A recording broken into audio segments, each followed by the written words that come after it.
To bust the myth, A-Clad, one of Australia's most experienced and largest cladding companies, undertook the challenge of providing the industry with real information in doing 4 of AS5113 full wall scale systems tests at the more stringent CSIRO approved indoor facility.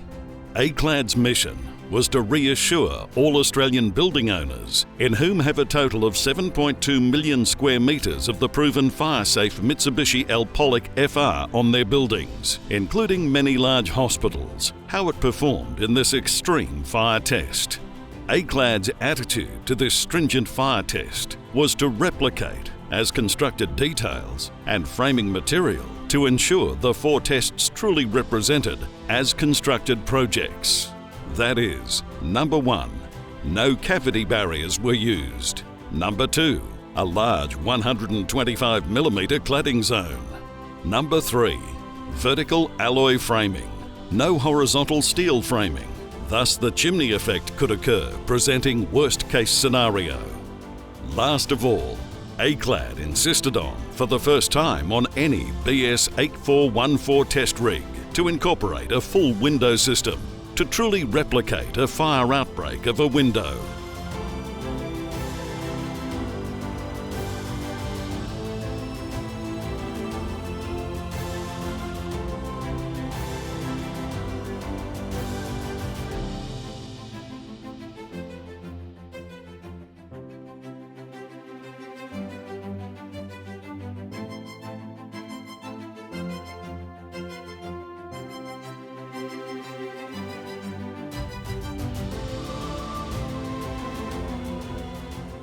The Grenfell Tower fire in 2017, I believe, was the catalyst for this huge change. There was a huge discussion in Australia around what is an attachment, why have people been allowed to put this kind of cladding on types of buildings that would be high-rise facilities, or the type of use where people are sleeping, that kind of thing.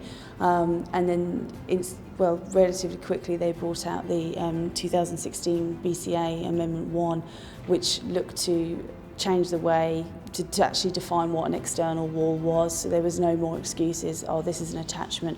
It looked at the whole wall as a complete system, and I think from that point on there was no really escaping that, okay, you really need to have a look at what you are actually putting on these buildings. I think the myths around ACPs or aluminium composite panels are that people view them as one item. It's a bit like saying, you know, I drive a BMW. You don't really understand what's under the hood, what's in the engine, that kind of thing. So it really is what's actually in that central core that makes the difference as to whether something's combustible, flammable, dangerous, or not really a risk at all.